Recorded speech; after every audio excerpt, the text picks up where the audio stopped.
was Wrestle-POO-looza, a disappointment, a disappalooza. You can get there. A disappalooza. Do you want to workshop it? A letdown-a-mania. Well, I called it Wrestle-POO-looza. Yeah, but you said that was a bit. You said that was too strong. And I thought it was harsh as well. And then you said Wrestle-POO-looza, and I also thought that was harsh. I actually said Wrestle-POO-looza. But yeah, I was just trying to work the word poo in. I'm Ollie Davis. I'm joined by Luke Owen, DAD. On this episode, we are going to be talking both WWE Wrestle-POO-looza and AEW All Out. It's so much wrestling in one concentrated hit that it had to be filmed only through one camera. Yeah, it's actually, there's so much wrestling, not enough cameras. Yes, Laurie has taken all of the cameras. That's why we're back in this position. And I guess we just never realized how physically uncomfortable this is. I know. It's actually, I can't believe we did it this way. I mean, it's better than the t-shirt days. Yes. Because at least here we're on a slight curve.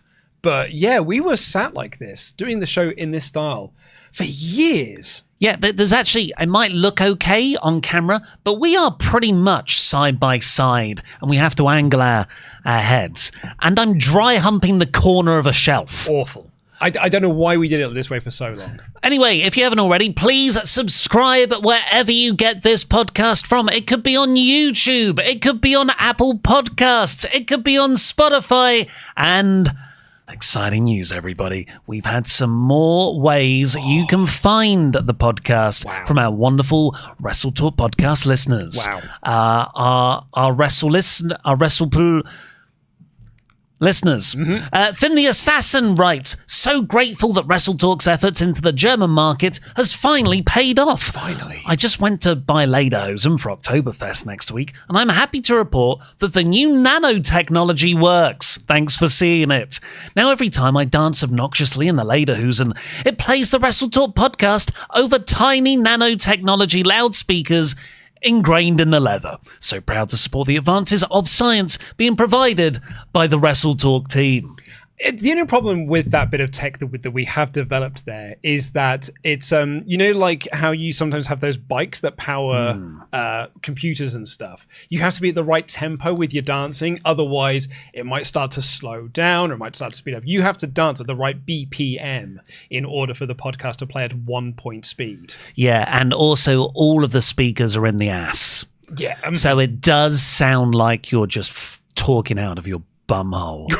Sounds a lot like this show, if I'm being honest. If we're being serious now. But we are being serious. So please subscribe, leave a comment down below with what you thought of this episode, and send in your chat Omega Gables, because it's both of the brands on this episode, to WrestleTalk.com/support, or read out every single one over $5. But first, we kick off with a more overall discussion point on Wrestle-POO-looza. Was it any good? I thought it was fine. It was fine. It was a fine show. I enjoyed myself. I liked certain things that happened. I thought it was hilarious. Other things that probably weren't that good happened. I'm talking Cena getting squashed. I'm talking Undertaker doing crowd work. Oh, Undertaker, regular Undertaker doing improv with Stephanie McMahon of all people. Yeah. Might be the finest 5 minutes of television WWE have produced all year. One of the problems with WWE since Vince left has been a kind of flattening out of quality. While the overall quality has definitely risen as a baseline, you just don't have the high highs and you don't have the low lows anymore. But this episode of Saturday Raw felt pretty like all over the place in a fun way. I also, and I people get really narky about when you have these sorts of discussions of, you stop watching your clocks and stop Dave Meltzer's and you're just timing how long is it. But when you have 9 minutes of wrestling for the first 1 hour of a TV show, I'd say that's quite a poor wrestling show. It depends what you want from wrestling. Sports is entertainment.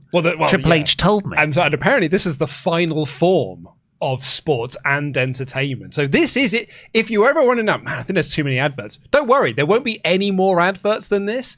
It's the final form of both sports and entertainment. You know that famous image of the like monkeys becoming progressively more upright and they're then in the human form? Can someone make that, but there's another extra person at the end who's doing a yeet? Because that's the fight that we're now there. We're at the final evolution of this. But yes, it didn't feel like the big grand show that perhaps they'd sort of like marketed it to be. Because this is, this is a big show in terms of it being a big deal for WWE. Like in terms of WWE, massive. They actually were putting this over more than they were Netflix. In the way that was like, finally, like we're on here, millions of new eyes will be seeing WWE more than they were on Netflix of all things. So this is a big, huge deal for WWE. So in terms of WWE and their shareholders and their sponsors, this was WrestleMania. This was a massive show. For me, as a WWE fan, as a wrestling fan, I thought it was a fine B-level show. Yeah, that's the problem, isn't it? It was the WWE B-level shows are generally quite fun. Really good. Like, I have really fond memories of that first, was it the year of 2023? Like, Backlash in Puerto Rico. Yeah. I mean, Backlash probably in another France. one. Backlash, well, a Clash in the Castle. Like they're B-level shows. There's not any significant storylines or title changes, but it's just a really good time. Yeah. But I would even put this Wrestle-Palooza beneath those ones. There is a reason why we stopped doing the worst pay-per-view of the year podcast award episode. We'd still do the rankings for it, but we'd just do it within an episode. And the reason why we stopped doing it is because, well, it's like we stopped doing worst matches. Well, there's no bad matches anymore. No one has bad matches on WWE shows anymore. Everyone just has good matches. Yeah. Everyone just has good matches on it. I'm sick of it. And I'm sick and tired of it. I'm sick and tired of being given nothing but good wrestling. We stopped doing worst pay-per-view as its own unique show. Because there aren't bad pay-per-views anymore. They're all just good shows. And this was just another good show. But the difference here is, like you said earlier, the promotion and the hype going in. Not promotion and hype from us or the wrestling community, like the fans. This was all WWE and ESPN led. Because Triple H just a few days ago was saying there's going to be some big surprises. And the surprises turned out to be Paul Heyman does one announcing spot for Brock Lesnar. Pat McAfee returned. Pat McAfee came out. Because it was in Indianapolis, so it's down the road. And Stephanie was there, and Undertaker rode his bike out and was like, I feel like I see you everywhere.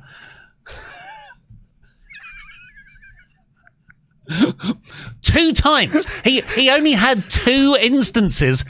You're everywhere, yeah, Stephanie. I see you all the time. And Stephanie's there with like this perma grin on her face. Well, what she was looking at was like, just get to the announcement already. Yes, that I don't know about. I'm going to be very surprised to hear about. Undertaker surprised Stephanie McMahon with that she's going to be going into the Hall of Fame. I do think it is the most Triple H and Stephanie McMahon led WWE thing that they are 2 of the first entries into the WWE Hall of Fame. Yeah, Triple H opened this show. He got a video package, and then he was in the ring, and then Stephanie gets announced as the first inductee before the main event. It's likely the McMahon-Helmsley regime will be inducted into the WWE Hall of Fame next year. One of the all-time great factions of wrestling. And they'll show like all the clips, but it would just be them. Like they won't show X-Pac unless he does something stupid. So that's that from a surprise or a big return hype. I felt this was very underwhelming. And then from the actual delivery on the card, going in, this was incredibly strong on paper. Brock Lesnar, John Cena, the intergender tag that was really well built up, the Usos getting together for the first time this week. Since Scotland. Yeah, since Scotland. Which wasn't that long ago. Then what else was there? The women's, I would say the women's match was the only one that lived up to the expectation. Yeah, I enjoyed the AJ Punk match. I enjoyed the tag match. So the AJ Punk match for me, I felt like it was quite house show vibes. It was quite a lot of campy fun. But surely that's what it's supposed to be. Well, I don't know. Like they set up, I feel like they set that up on the Go Home episode of Raw, but certainly the build before then, like how furious Punk was. I thought there was a more serious story to tell there. That this was a fine story to tell, and it was certainly entertaining, maybe a bit long at half an hour, but I felt like there was a really dramatic, actually really good story to tell here, because this Punk character has been really touchy when it comes to references to his wife or dog. You know, he's willing to die against Drew McIntyre to get a bracelet back that has AJ Lee's name on. Mm-hmm. I think that's what it had on. Yeah, it had AJ and the dog's name. And the dog's name. He really cares about it. And probably Chicago. But here, Seth should have been saying, and Becky, well, does he really care about you? Or is it another example of CM Punk's massive ego? And actually, when it comes down to it, when we're about to break your neck again, AJ Lee, he's going to keep the match going because he wants revenge for his ego, not do what's best for you. Yeah, which would have been a very interesting story, but evidently what they wanted to do was Triple H and Stephanie McMahon versus Kurt Angle and Ronda Rousey. That's exactly what happened. They even said that in the commentary, didn't they? That is the match that it was sort of like, that it was ebbing. That was the match that they had laid it out to be like. And from that aspect, I thought it was a success. I enjoyed the match. Long it was. I think it did not need to go half an hour. And it got to a point where I'm like, I am now ready for this to end. But overall, I very much enjoyed it. I thought AJ looked great. Very much enjoyed it. But did it deliver on the expectations of the build that we've had? You know, those shots of Becky slapping CM Punk across the face. Yeah, they paid that off in the match. He gave her the sharpshooter. Yes, they paid that bit off, I guess. Although I think Punk slapping Becky would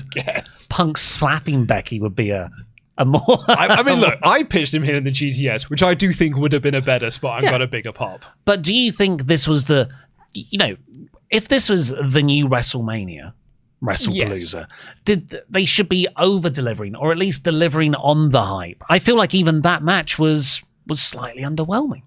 Fun, definitely, but underwhelming. Well, this is the thing. We don't matter. And our thoughts and opinions on the actual quality of the show does not matter. If ESPN's Plus Direct Premium, Direct Plus, DTC, gets a huge spike in subscribers, thank you, success. It is WrestleMania. And it has lived up to the hype because we got some new sponsorship deals in from it, and we got a load of new subscribers, a load of new eyeballs on the product. So it is WrestleMania. It's been as successful as any other WrestleMania in history. Well, to me, I don't think that's where the story ends. I think the story is actually next month and the next pay-per-view, because the idea is you put on an amazing over-delivering killer first event because people are like, oh wow, I will definitely sign up. I'll tell all my friends to sign up who were saying, no, it's not worth it. $30 is too much. And they're around for months 2, 3, 4, 5, and 6. Yeah, but that's long-term plans. And you heard Mark Shapiro's comments at that Goldman Sachs thing where he was like, why are we trying to sell things to family? Why are we trying to future-proof our business when we can make a lot of money up front now? And that's the main thing. I thought the whole point of this was to act as a huge launch advertisement for the quality of WWE wrestling shows on ESPN that are going to be monthly going forwards and effectively cost $30. And I think by that metric and that standard, I think they did succeed. And my evidence I would put towards that is look how much this place went bonkers for every single thing that was on this show. They went nuts for Brock Lesnar. They went nuts for John Cena. They went nuts for Brock Lesnar doing the suplex city. They cried when he beat John Cena. They went nuts for the Usos doing their entrance. They went nuts for the Brons. Went nuts for all the spots they did. They went nuts for Paul Heyman. This crowd reacted to every single thing on this show like it was 2023, 2024 WWE. And so, like, from that aspect, if you are at home, you're seeing how wild this crowd is going for a Jey Uso's entrance. Maybe it is a success. And you're like, I want to be part of that. I felt that. I was like, man, I bet it would be so much fun to be in that crowd. And I've been at a Raw this year, and it wasn't that fun. But I at home was like, I bet it would be fun if I was there. But they're not selling the live ticket experiences here. This is to make you sign up to the TV. Yeah. And well, DTC Plus. But again, if the show is good and you enjoyed it, then maybe you will watch. Like, you're right. Like, if you'd have done like a killer knock it out the park show where like you had 5-star matches, not that actually really matters, but like 5 really great matches and a big rock return, I think it would just do the same amount of business that having this level of quality show would have done. I disagree. I think by their own hype and promotion and the execution of the show, I don't think this was good enough. No, and I agree with you. I just think that wrestling has a ceiling. And I think that WWE keep telling people that there's scope beyond that ceiling. I just don't think there is. I just don't think that there are these new casual viewers that are dropping in their millions that are then watching the following week. I just don't think there are. I think there is just a small casual audience and the hardcores, and that's broadly about it. Do you think that's why the opening ESPN-style video package was trying to trick people into thinking, oh no, it's like a sport? Yeah. Look at all these sports people do the taunts. We've been going back as far as ESPN has, and we've had sports stars crossover in Dennis Rodman, Mike Tyson, Lawrence Taylor. Yeah, like, no, not recently, but yeah, just, drop in and carry on watching. I just think that maybe it has more of a scene than we give it credit for. Well, let's see what everyone thinks on the Omega Chat Gables. Omega Chat Gables, there we go, that's what they're called. WrestleTalk.com/support. We'll read out every single one. Over $5 before the end of the show. Ben Vlerick writes, they've already done the got screwed out of a win and Cody undeservedly won story with KO. Fine, but I hope this leads to Drew eventually winning. Don't need Cody to be champ again for another year, but I guess Cody is beating Seth for the 4th time first. Yeah, I mean, it would be Cody versus X at WrestleMania. I think it'd be Punk. So Cody Punk at Mania. Yeah, what he's alluding to there is Cody and Seth had a title versus title stare-off on the post-show. Oh, because that'll be Crown Jewel Perth. To win the ring. The ring. Yeah. The one ring to rule them this year. At least I know there's a month of TV I don't need to get invested in. Ben Vlerick again says, Seth couldn't even beat a one-armed Cody. If he loses again, he'll look like such a loser. You can protect Cody by having the Vision and or Drew cost him, but at some point he's got to get a win back, right? Or is it death taxes? Cody beats Seth every time. I love how he's already bored of Cody's month-and-a-half-long title reign. This guy's stale. Yeah, oh man, he's just been champion. It's his first title defense in SummerSlam. Oh man, I'm sick and tired of this guy being the champion. I do feel you though, Ben, on the Drew stuff, because we'll cover the match in more detail later. It is like, but when are you going to pull the trigger on this, Drew? Yes. Badger's Sprite says, IYO SKY is WWE's MVP of 2025, in my honest opinion. Match of the night, every night. Pushing her and Stephanie as the number 2 and 3 women's baby faces behind Rhea has been a huge success. Also, how many Power Rangers villains had to die for Seth and Becky's gear? I thought that gear was excellent.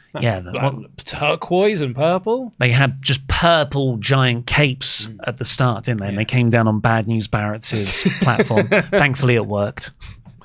Roach Senpai, I'm happy women's wrestling matured so much that it's no longer about bra and panties. Not me! I think we should go back to those days. About Brock, what is the point really? Just to hear Heyman announce for him? No one in the WWE universe wanted him back. Move forward, not backwards, WWE. Yeah, but the crowd went nuts for when he came out. And apparently, like, maybe I'm off on this. Like, I thought the crowd reactions were really hot all night, but if people in the live chat here saying that, like, it was a dead crowd.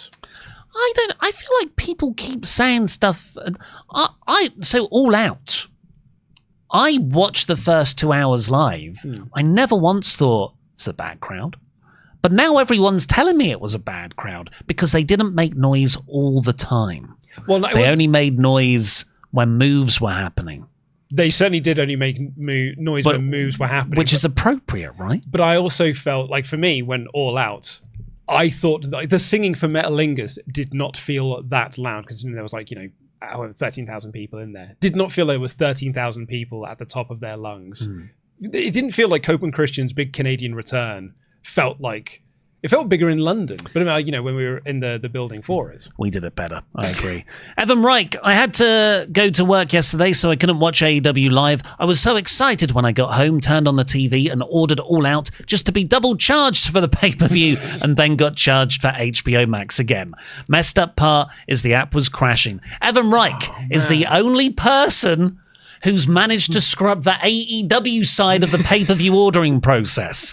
All the complications going into this weekend was with ESPN, so well done, Evan. Congratulations. Will Campbell writes, enjoyed both shows yesterday, even if neither were perfect. IYO versus Vaquer was awesome. The mixed tag was wonderful nonsense. Triple Threat Unified was excellent. And Hangman versus Fletcher was also great. Glad VPNs exist, because $25 on Fight is better than $50. Sorry, Will's reminding me, I did have a good starting line for this episode as well. It was like, WWE on ESPN, more like WWE on VPN. Nice. And finally for now, Kurt Krauser writes, did Tony Khan really blink? Having All Out go before Palooza has to have affected the viewer's perspective of the latter. I would imagine in a negative way. All Out was great, and Palooza just did not match it. Hope you're all well at WrestleTalk. Much love, KKJ and that jam. It is an interesting idea. There's also Khan was saying in the media scrum as well that he might just do all AEW shows in the future in the afternoon, because it actually works out much better for the European audience, because they don't have to order the thing at 1 a.m. They can order it at 7 p.m. instead and have it as an evening thing. And then it's just in the afternoon and slightly in the morning for some American viewers. And like, it didn't affect their buy rates at all for any of the ones they've tried it on. If anything, it's actually improved them because more Europeans are ordering the shows. I certainly enjoy it. Loads of sports have Saturday afternoon start times. Yeah. I guess wrestling just has that traditional combat sports timing, which is more in line with boxing. It's a Saturday night thing, a Sunday night thing to do. Yeah, on the idea that they blinked, I also thought it was very cute, and they clearly did it on purpose, that the show went 5 hours, because that meant that the final hour of it overran with Wrestle-Palooza. Oh, did it? Yeah, which means if you're like and it's the main event segment as well. It's the main event match, which basically took up the last hour of the broadcast.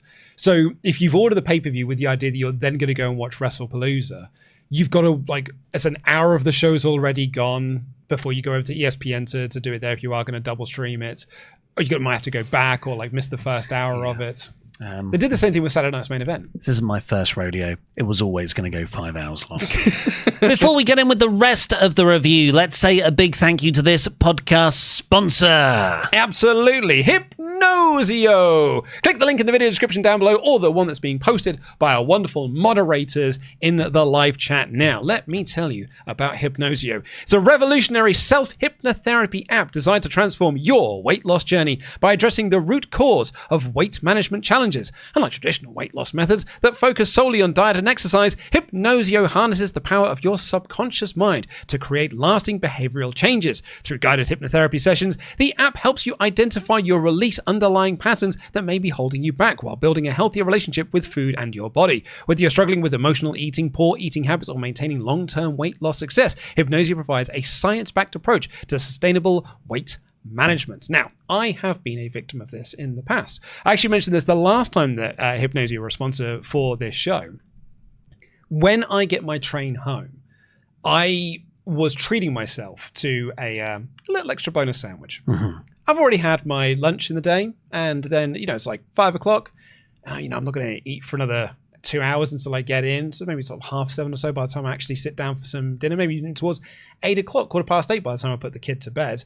So I'm like, maybe I'll just treat myself to a little sandwich. I'm not actually hungry, I just really want to have a sandwich right now. So I was getting myself a little sandwich from the Marks and Spencers. It was nice. And then I suddenly started to realize I was getting into a pattern. And then the second I would hit the escalators to go up London Bridge towards like the concourse area before the barriers are where the M&S food hall is, my stomach would say, "Oh, you're hungry now." You get the taste. I get the taste. Yeah. My stomach would start to make those feelings that we all recognize now as being hunger. But really, I probably wasn't actually hungry. And actually, because I thought, "Oh, I'm hungry, I better get a sandwich now," I probably actually wasn't hungry. I was just used to getting a sandwich at that point. So you then have to go through that process of trying to, and that's where what Hypnosia is trying to do. They're trying to sort of like help you get better at managing those sorts of aspects of your personality. Particularly if you've got a personality like mine, which can be very much get into a routine of things. Yeah, habits are all based on triggers and particularly environments as well. Times of day as well for me. I get that wine taste. I get that coffee taste in the morning. I'm like, I feel like I should have it. Mm-hmm. But you don't need to. It's just what's your sort of ego has convinced you this is the thing we do now. We must do it. The brain likes routine, but yeah, Hypnosio can help you with those things. It's a science-backed approach based on clinical research on hypnotherapy, convenient, accessible, and affordable. Break emotional eating habits to create a biologically favorable weight loss environment. Hypnosio helps users recognize true hunger signals and help overcome food anxieties and social eating struggles. Click the link in the video description down below, all the ones being posted by our wonderful moderating team, and get 15% off your first subscription.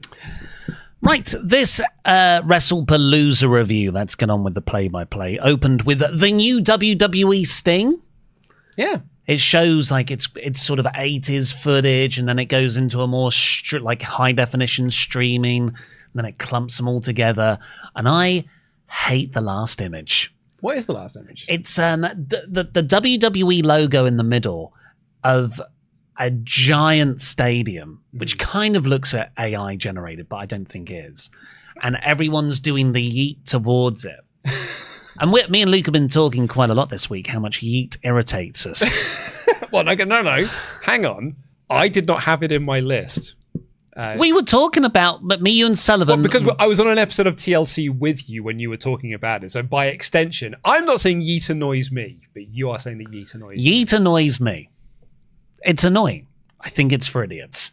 And now every time I'm just going to get like everyone's doing that, like it's some weird big cult. And then the TV show is going to go right into Jey Uso's entrance. I'm going to have to watch 15 minutes more of yeeting. Anyway, I like because I think we're both quite interested in television and broadcast as just historical mediums. And it is just kind of, here's what TV used to look like. Yeah. And here's what streaming looks like now. I enjoyed that journey. I did too as well. And actually, the video that they played afterwards, because they obviously get the new WWE Sting, and then you had some people turn up at work. Yeah, some people arrive to work. Then you had the video package that's not actually about Wrestle-POO-looza, it's about the deal. And the big deal that it is that WWE and ESPN are finally in bed with one another. And I thought it was very cool. Like I like archival footage like this. I'm not a sports guy, but I really like archival sports footage. I find it like fascinating to watch. Like the Michael Jordan documentary, the Chicago Bulls documentary. Like I loved that documentary, and I'm not even a big basketball guy per se, but I love it because it was archival sports footage. Yeah, and WWE got to position themselves as the scrappy underdogs in the early 80s again. Us and ESPN, we're just scrappy upstarts, as brands, even though they absolutely weren't. And it was Vince inheriting his father's company, and then he, just outspent everyone else. Yeah, but it's okay when they do it. It's really easy to outspend everyone else when you're a mum and pop upstart company, because that's what all mum and pop upstart companies do. We got the usual stuff: Hogan body slamming Andre, other things. Vince McMahon, a shot of Vince McMahon, which got cheered as in his What a Maneuver days. Mm-hmm. Yeah. It's just every month there's another little. He's coming back. He's there for the final Cena show. And then Triple H had a line. It's always about the time-worn lines between what's scripted and it shows wrestling and what's not. Clips of Dennis Rodman and Kurt Angle winning at the Olympics. When he said what's scripted, it showed wrestling, and he said what's not, it showed Brock Lesnar in UFC. Because that is not scripted. Yeah. And why isn't Taker calling this out in his podcast? This is... Where's Booker T having a go at this? Yeah. This was a very similar message at the start of the Netflix era, where to explain what wrestling is to potentially a new platform of fans, but, I don't think there is new fans on it. It's just the same people who have followed Yeah. them. They're like, oh, by the way, we all are aware this is predetermined, just so you don't keep asking it. And let's get on with the show. Do you get a vibe? I've only just come up with this now. Do you get a vibe of WWE in 2025 of TNA in 2010? Because when WWE went onto Netflix, they were like, this is the thing. This is the big game-changing thing that is going to completely revolutionize our industry, and it's going to revolutionize WWE in the same way that January 4th's impact and the arrival of Hogan and Bischoff was going to revolutionize TNA. And then it didn't. And so then, like, we've been going through this recently on our Patreon series. By about the summer of 2010, they were kind of done with Hogan and Bischoff. Dixie Carter was like, we need to bring Paul Heyman in. That'll be the new thing that is going to... And with ESPN, they were like, now this is the thing that's going to revolutionize. And this is the thing that's going to put us in front of... And maybe it's just not going to. I don't agree, just because I think with TNA, they were genuinely, desperately trying to find the next thing because everything kept failing. I think this is all a work. I think WWE are like, yeah, Netflix is big for us.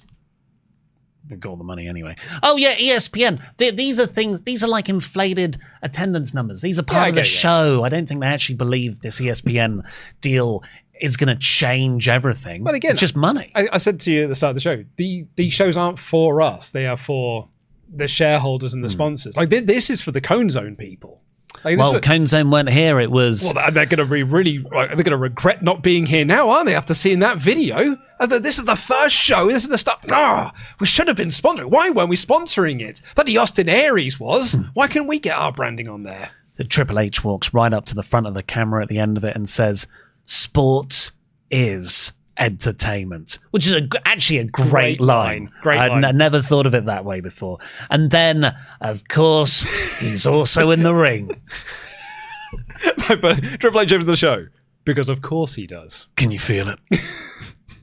He welcomes WWE, ESPN, and Wrestle-Palooza.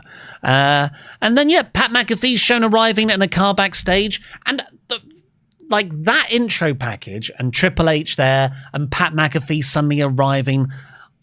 Triple H is suddenly there as well. And like, how is it 3 places you've been in the first 5 minutes of this show? And Triple H jumps on Pat McAfee and he's like, let's do this, he's bro. Excited, man. And I was like, this is fun. This is what I'm talking about. And Pat McAfee comes down and Cole's pretending like he didn't know, even though there's a third chair there.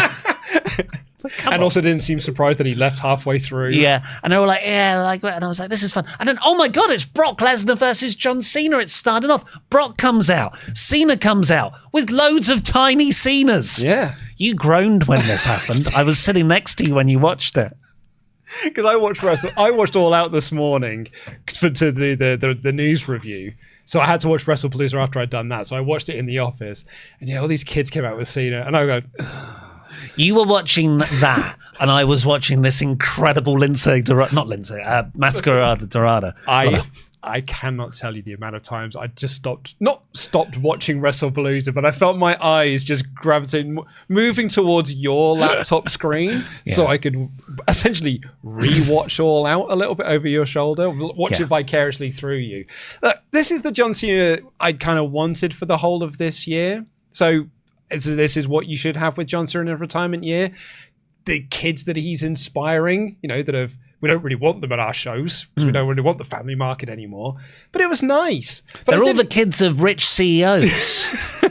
But I did also groan because it just took me back to, this is why I hate you in my 20s. This is because you're lame. You're lame, John Cena. Yeah. And it actually gave me a little bit of pang of nostalgia and a bit of love for that. Yeah. I don't know if these kids are Make-A-Wish kids. If they are, then I don't have anything critical to say. It's great. If they're not Make-A-Wish kids, this was stupid. And it looks... And you got to do it. It's a nice thing to do. But wholesome. For us, we are from that Cena hating era. I turned 40 in 2 months. Hated it. It looked quite nightmarish. It looked like Cena had Russian dolled himself and a swarm of mini Cenas had burst out of him. It didn't help that it was a hideous shirt. Yeah. And they're all so hyped up on Prime bottles that are freaking You can't see me so fast. Anyway, he comes down. We get the Lesnar match. They're doing the ring intros. Heyman pops up. He does Brock Lesnar's intro. I'm like, that was great. And then he disappears. Because he's not actually managing Brock. It was done for the moment. It was done to get reaction clips on TikTok. That is the only reason this happened. And it was a cool moment, but I was like, where is he? Yeah. I was kind of confused because I thought, why aren't we cutting to Heyman? Is that Heyman there or is that a TV? I can't tell. And then we got this match, which is 9 minutes long. It's Lesnar hitting a load of suplexes. Cena fires back, hits one shoulder block. Brock doesn't go down. Hits another, doesn't go down. Another. I think he goes down. No, he hits 3 AAs for a near fall. Mm-hmm. Then he goes for the 5-knuckle shuffle. Brock picks him up, 3 F5s. And I thought, oh, okay, that's really fun. It's ridiculous to do in the first match because you've got 4 matches after this and you've had all of the finishers in the opening 5 minutes. Okay, Brock's going to pin Cena now and Cena will kick out at 2 or maybe even 1.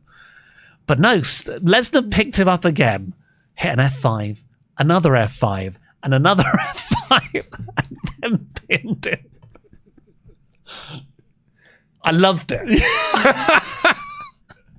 Again, not endorsing anything outside of the ring that Lesnar is alleged to have done. But goddamn. When Cena came out with all those kids, and then they cut to a crying kid in the crowd. They found 2 of them. Oh. Kids crying. Yeah, I want to bottle those tears. They found a kid crying. And they found an adult crying as well. What a loser. Probably about my age, head to toe in his Cena gear, crying. We all, there was a big thing when CM Punk made his return, and I didn't cry, but that guy in the crowd did cry, and Bully Ray called him out. I'm like, hey, Bully Ray, let the guy cry. Let him feel his... Not this guy. Not this Cena adult guy. He should feel ashamed of himself. Oh, Cena adults, like Disney adults. Yeah, it's pathetic.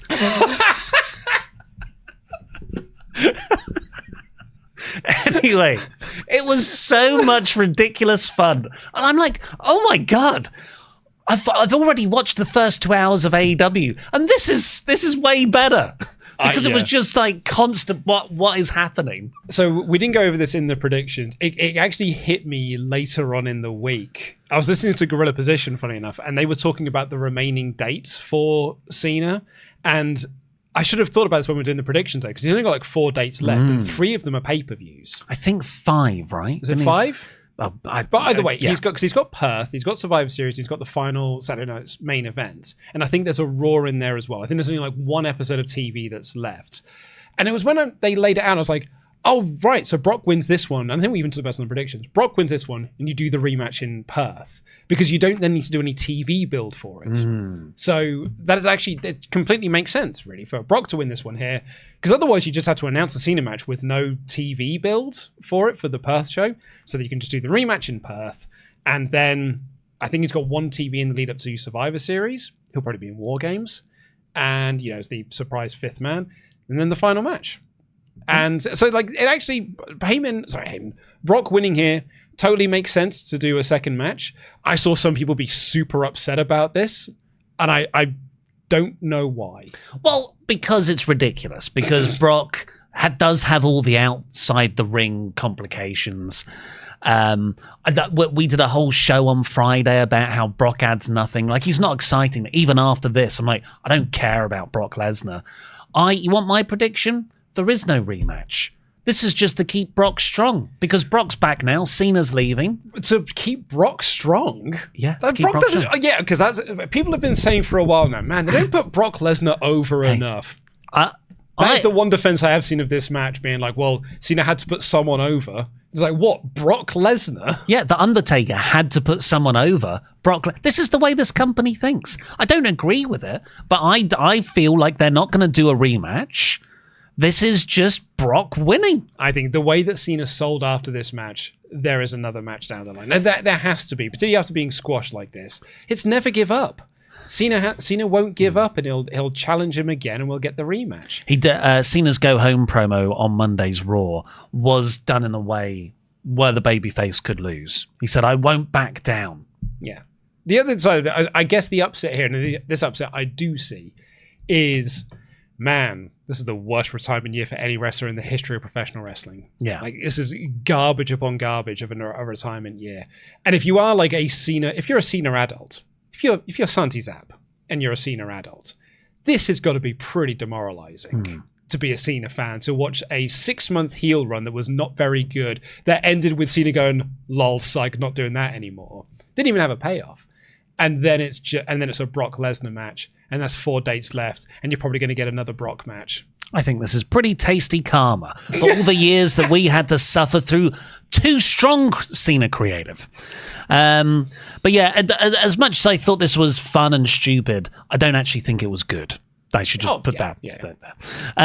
Then we got loads of people dressed up as Hulk Hogan, and they're drinking his beer. So instead of the cone zone, there was the Hulk Hogan beer zone. Well, WWE own it. So yeah, it's not surprising. Then we got that. So there was all that craziness. I was like, well, they don't own it, they've got a stake in it. This is ridiculous, but I'm having fun. And then I would say from that point onwards, it did just shift into Triple H normal gear. So we got the Usos versus the Brons. LA Knight had been made the special guest referee on the pre-show because, I don't know, like they yelled at each other. They yelled at each other. And then we got the prolonged Yeet entrance. Heyman's out there with Bron Breakker and Bronson Reed, but no mention of Lesnar. And yeah, it was Knight being very liberal in the enforcement of the rules. He was like, look, I'm just here to count a pin or a submission. So a few chair shots from Jay, had a blind eye, turn to. But yeah, this was good, and it got really good near the end and exciting. Bron speared both Usos through a table. Reed hit the tsunami on Jay to get the win. But I've just seen this match, not this exact match, but I've seen this match closing most episodes of Raw for 3 months. Yeah, the thing I will give this a big thumbs up to is keeping the vision strong. They keep winning on TV, and they won again here. Like, I was convinced. I sent the prediction show. I thought they were being put over so strong on TV, so the Usos could beat them at the pay-per-view, or for someone to beat them at the pay-per-view, and they won again here. So I'm like, cool.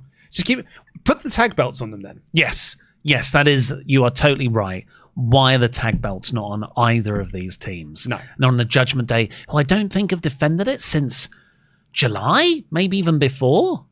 I think they defended them once since they won them. They didn't do them on SummerSlam. No, of course not. I don't think so, at least. But yeah, the only other thing of note of this match was that it was sponsored by EMF Protection Technology.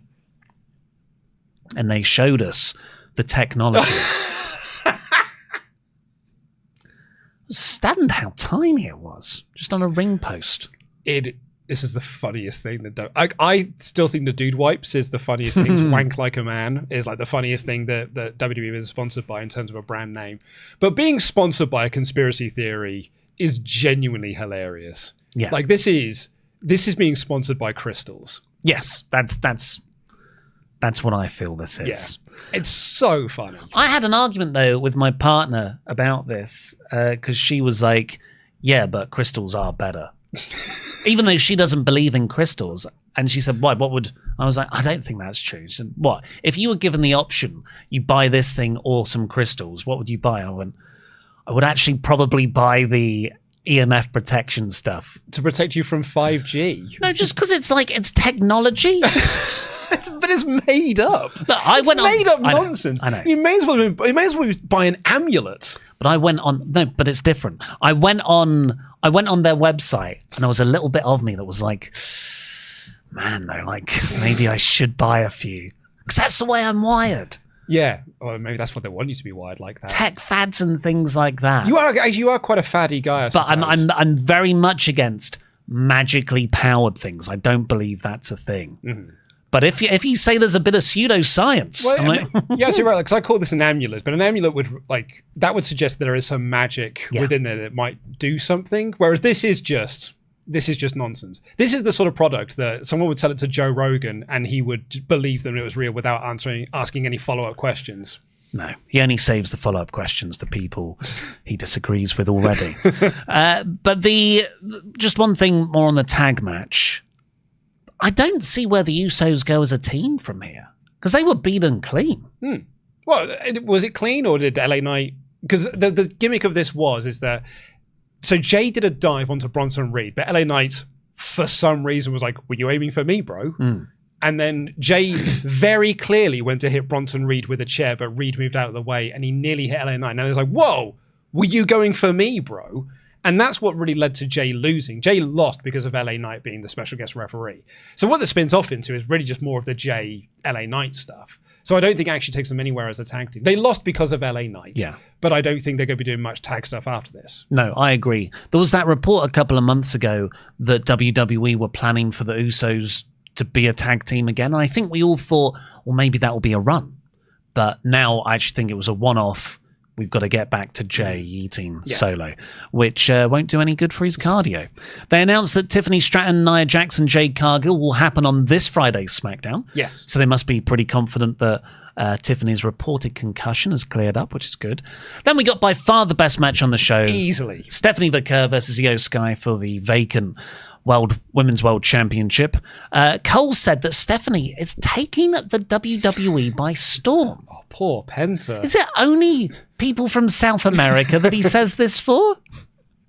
I have actually missed watching Stephanie Vaquer wrestle because she won the Battle Royal at Evolution and then just disappeared from TV and then had a match last week. And I'm like, oh yeah, she's dead good. Yeah. I'd probably feature her more. And now she's world champion, so I'm hoping that they do feature her more. I thought this match was awesome. Yeah. For me, there is one move in wrestling that makes me squirm more than anything else in the world.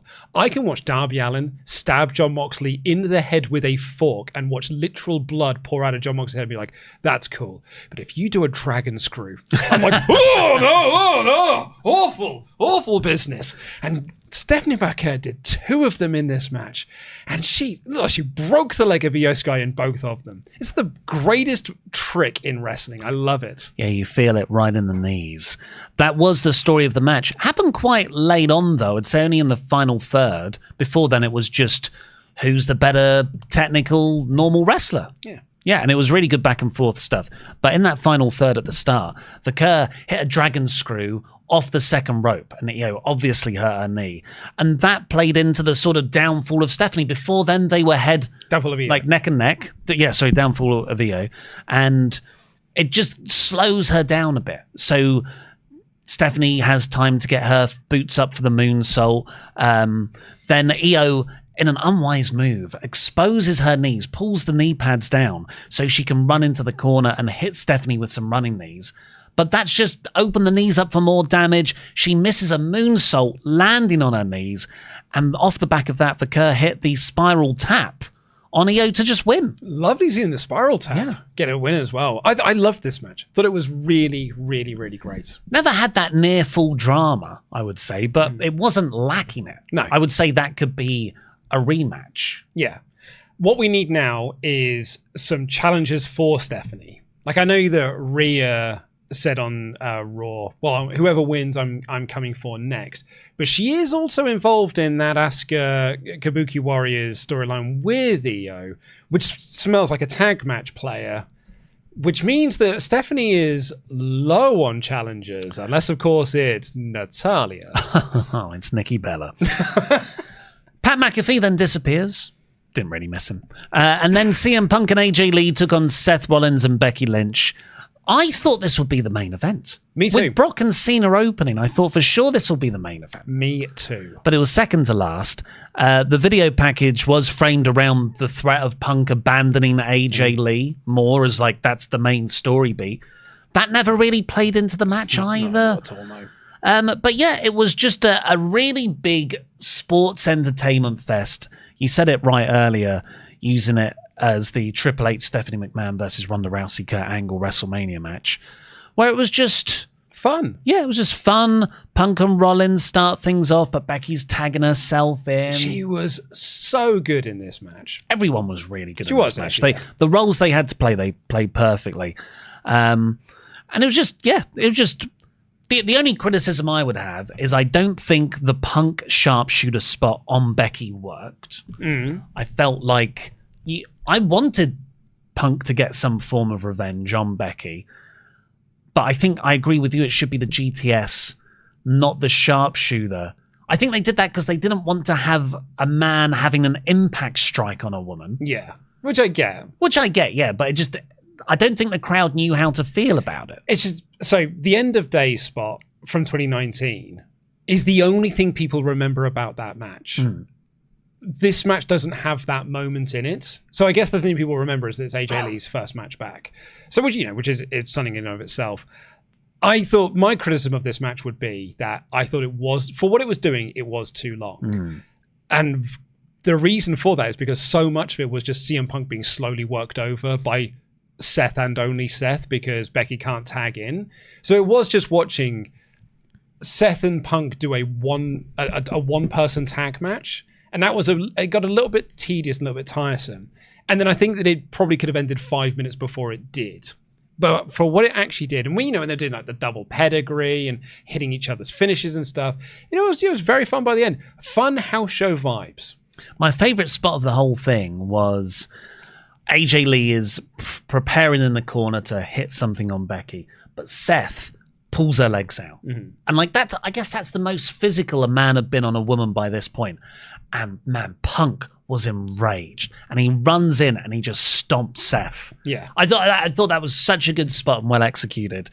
But yeah, overall, I thought it lacked the serious emotion that the feud set up for me.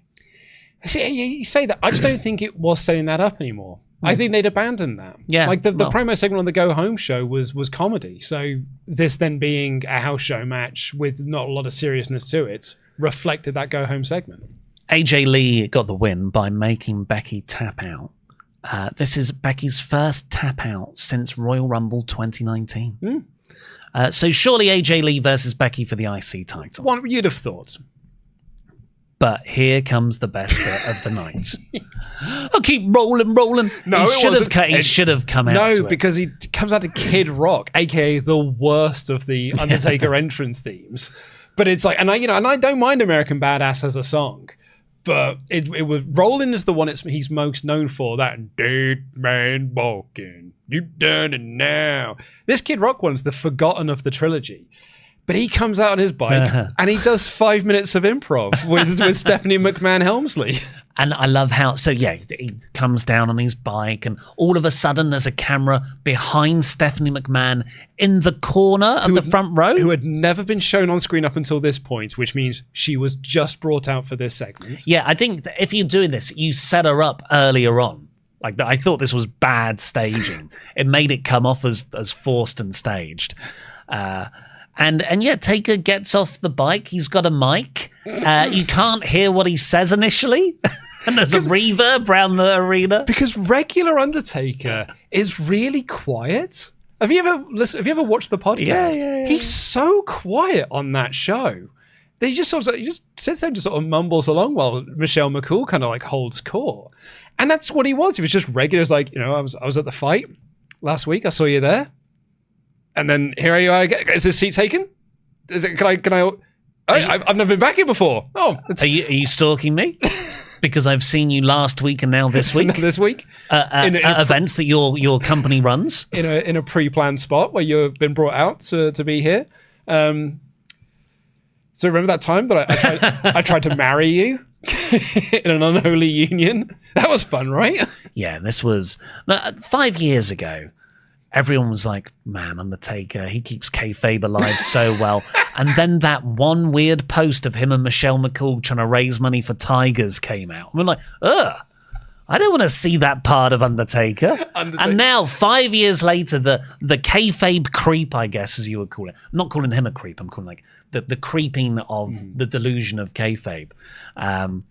Here we are. Well, Taker's just got a podcast. He's honestly chatting. It was the cameos that kind of removed all mystique of the Undertaker. I hear that you are graduating from university. But the big surprise was that Stephanie would be in the first inductee into the 2026 Hall of Fame. I want Brett to be inducted again, so he can roll his eyes at her when she comes out as because she's the headline inductee. Stephanie, it's the funniest thing this company's ever done. That Stephanie McMahon is the headline act going into the WWE Hall of Fame. It's not a Hall of Fame. I think, she does deserve to be in there. as the headline act. You could definitely make an argument business-wise, I'd say. But yeah, I think Bret Hart, if he was watching, I think go to the... What are they called? Not an orthodontist. Who does eyes? An optician. An optician! Because those eyes would have rolled out of your head. Man.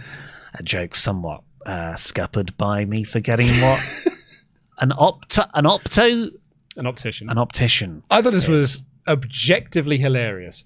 So I had seen this was going to happen. It was one of the few things, one of the few results I had revealed to me before I started watching WrestlePalooza was the I thought it was a joke. I thought someone had posted something online as a, wouldn't it, you know, like fake wrestling news accounts be like, yeah, Stephanie McMahon's going in the Hall of Fame, and everyone's like, oh, wouldn't that be funny in the comments? But no, it's real. It genuinely is going in. It's better than what I thought it was going to be, because when they were doing their bit, I thought... He's going to propose to her. No, I thought, is this a sponsored segment? Oh, man. Are they going to say that they would love some beers to watch the main event? And the Hogan guys come over? That'd have been even better. So my theory is that WWE scrambled to get a newsworthy surprise for this show. And this is what they came up with. Because it's on ESPN, it's Wrestle-Palooza. Yeah. I don't think this was... They probably had talked about it a couple of months ago. Oh, who's your initial Hall of Fame lineup? Oh, I got this list. And now it's like, we need something. We need a big surprise announcement. Let's put Stephanie out there and Taker can surprise her. I thought Stephanie, her performance was very, very good. It is wrestling. A lot of people got upset at us for implying or outright claiming that Triple H's induction surprise was a work. But it was. Yeah. You can tell that by his reaction to it. Yeah. And how forcibly set up it was. I don't believe they won't know. And it's a work. It's wrestling. I don't think that's a controversial thing to say. Not at all. But yes. Cody Rhodes versus Drew McIntyre was the final match, the main event. There were only 20 minutes left when the bell rang. And I thought, oh, that's quite short for a main event. Is there going to be like a huge angle at the end? Is it the main event because there will be a title change? No, it was just a regular match. Felt like a Saturday night main event. Yeah, good. A good Saturday night's main event on a Saturday night. I enjoyed it. I thought it was a good match. I thought Cody worked really well. I thought Drew was great in the match. Really good performance. And the story of it is that Drew... The story is that Drew has been screwed. He is the reason he was screwed. Everything that went wrong is Drew's fault. So Drew exposed the turnbuckle, which is what made the referee go towards the turnbuckle in the first place. So when the referee was then out of the ring and Drew had a visual pin, he was mad at the referee, but was like, well, no, you're only mad because of what you did. That was the consequences of your actions. And then when he went to kick Cody through the table, he shouldn't be doing that during the match. And Wade Barrett's right, like it's not an illegal move or anything, but he also didn't need to be going to those lengths. But he then went to do it anyway, and that's what cost him the match. It's enough for Drew to point to it legitimately and say, I was screwed out of another title. This isn't my fault. It's not my fault, but it really is his fault. But that's the brilliance of the Drew character, is that it is his fault, but there's always someone else he can blame within that, so he doesn't have to take any of the responsibility for his own actions. It's a character he performs so well. Brilliant. Like the more desperate he's getting near the end of the match, which is what sends him out the ring to do that announcer's table spot. It's great. But overall, I guess Cody was also kind of selling a concussion from the previous night's SmackDown. They never said a concussion, obviously. But yeah, Cody Rhodes beat him. Yeah, just good stuff. Good stuff, but also definitely underwhelming stuff. Yeah. And then they cut to Joe Tessitore, who didn't have any audio. So he's just talking for 45 seconds on screen to start the post show. I found that quite funny. I did not see this bit. But yeah, that is Wrestle-Palooza. Should we see what everyone thinks in the chat before we get on with a whole other pay-per-view? Yeah, I'm just going to make sure that none of them have been missed, because these are going back to only 35 minutes ago. Oh yeah, we're doing. Well, I got the Ben Vlerick ones. Yeah. Have you got more of them? Because mine starts with Nick Corvello. Yeah, I've got more. Okay, great. If you do those ones, I've got to, yeah, we did Kurt Krauser last. Yes. Yeah. So Evan Reich says, I still haven't seen either show. I finally buckled and got Surfshark, and I'm going to watch both of them when I get home for less than when I paid for AEW. Keep up the good work, boys. I'll have my support WrestleTalk sign at Dynamite on Wednesday. Hey. Cheers. Yeah, Surfshark is our VPN of choice. Please use our WrestleTalk link, which is somewhere.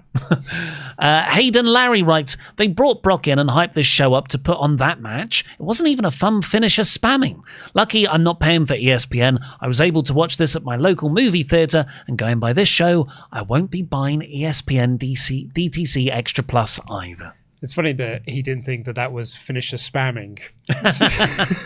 They hit 10 finishes. That's pretty much all they did. Nick Corvello, the biggest satisfaction for me for All Out came with Statlander winning the Women's World Championship. Toni Storm no longer looks to be beating Shida's longest single reign record, and we get a champion who has long deserved it. Let's effing go with the Stat reign. Yeah, we'll get to that in a second because we're going to be reviewing All Out after this, but I loved that they did a surprise title change. Wild Dornell, I subbed to WrestleTalk in 2017 when I was just 13 years old.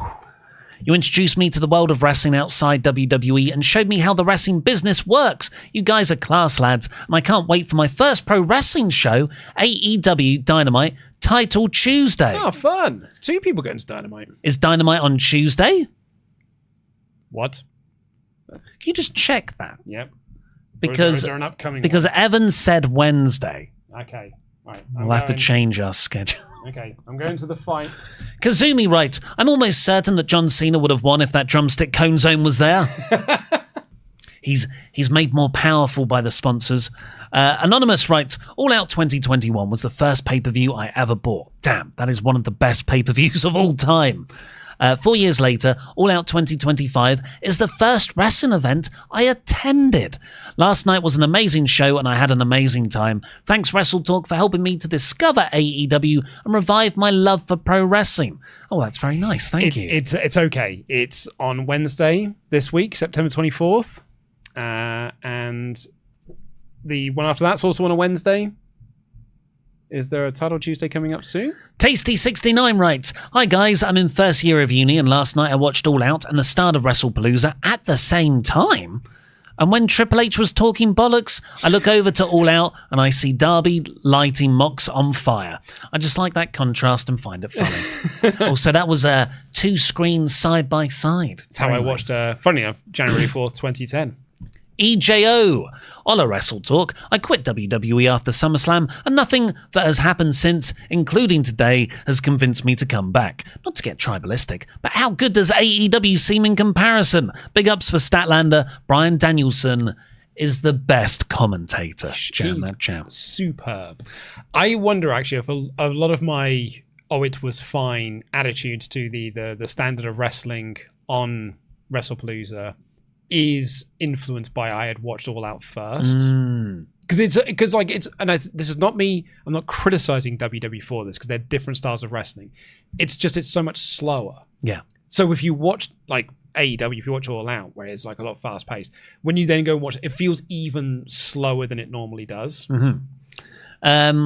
Where were we? Dragonheart613 writes, Good morning, Ollie and Luke from the USA. I've noticed that you guys haven't done a WWE pay-per-view live stream for a long while now. Why did you guys stop doing live reactions, and when will you do those again? The reason why we stopped doing them is because, well, YouTube ad revenue stinks for most things, but if you do a live reaction, sort of a 4-hour stream, it makes about £60. And that is probably not worth it.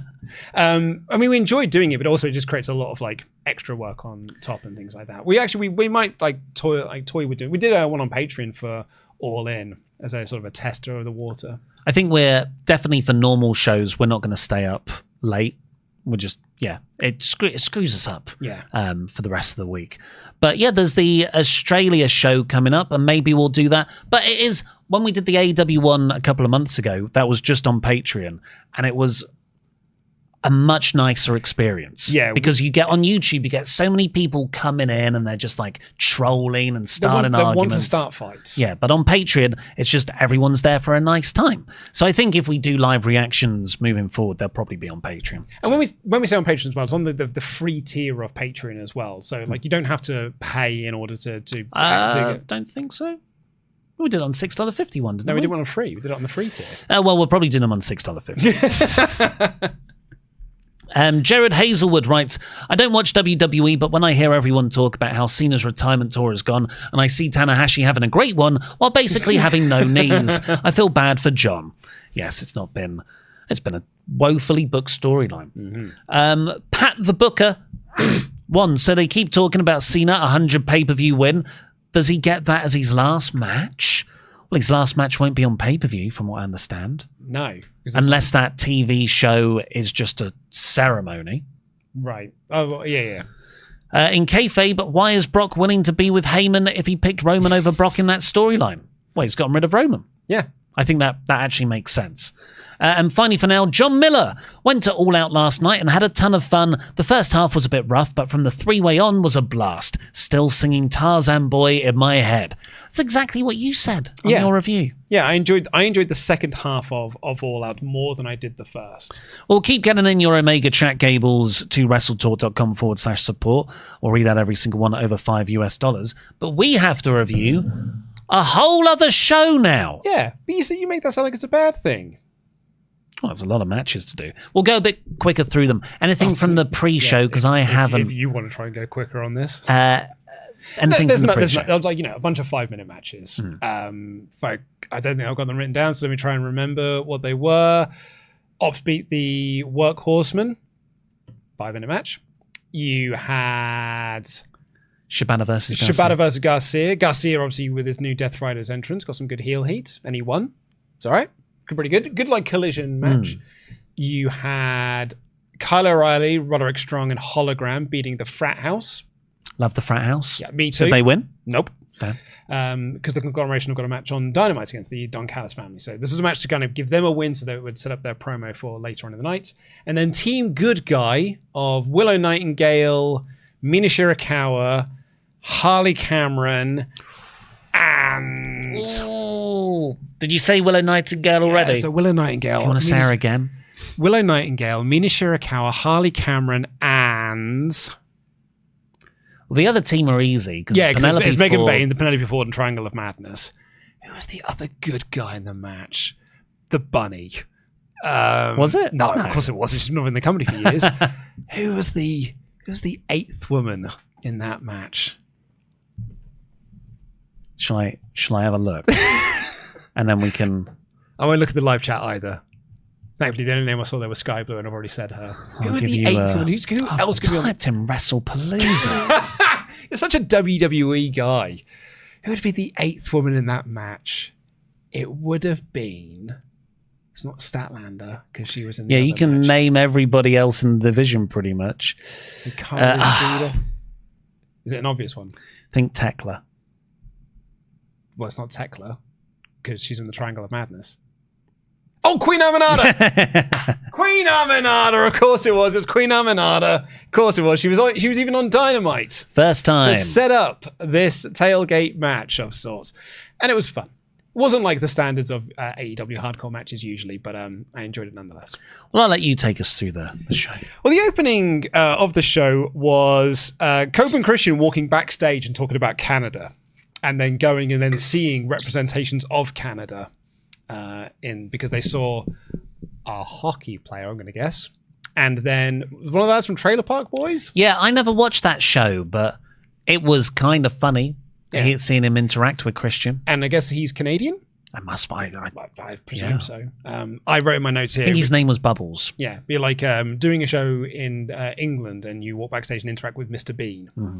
Or do a show in Scotland and you interact with Rabsy Nesbitt. Mr. Bean is famously international. Oh, he needs to be more like... Alan Partridge. Yes, it's Alan Partridge. Have you seen he's got a new thing? Yeah. Oh, from the Oast House? No, it's a documentary he's been working on for 4 years on men's mental health.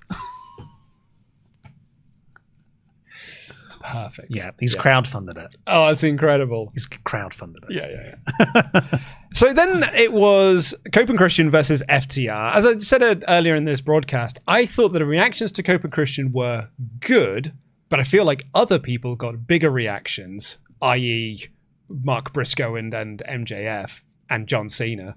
And I thought that, I was just surprised that the reactions were like big, but not like, I thought it would be massive.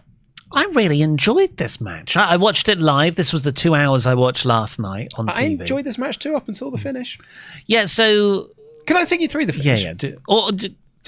Explain the John Cena bit first. So, because John Cena, not in the Wrestle-POO-looza match, obviously, has been doing tributes to his former rivals within his matches. Like the Logan Paul match was like filled with him doing lots of references to people that he's not going to able to have matches with, but wanted to shout out to them. So doing them is like they did the end of days in that match for shout out to Baron Corbin. And within this, Cope answered back to that by doing Cena mannerisms. He did the "You Can't See Me" 5-knuckle shuffle and hit the AA as well. That was the biggest pop of the whole match. Yeah. And it weirdly made an AEW crowd chant for John Cena. I felt like I was in Bizarro Land. Maybe Lawler was right about Canada. He was right along. But that's again what I mean about like the reactions for Copeland Christian, while big, they were remarkably more into Copeland doing John Cena's shtick than Copeland doing his Copeland shtick, which he did at the end of the match. Because the Stokely's obviously interfering a bunch, and then who should come out to stop the Stokely interference? But Beth Copeland, runs down and she like carries Stokely towards the back. And then Cope hits the spear, and you're like, what a great finish. Hit 3D first. Oh, did they hit the three? Yeah. Okay, even better. So like you're like, brilliant. What a great way to finish this match off, because the crowd are at a fever pitch because Beth Phoenix has just come in and you've done the John Cena stuff. What a time to end it. And it was a near fall. And I'm like, okay, I guess FTR are going to win then.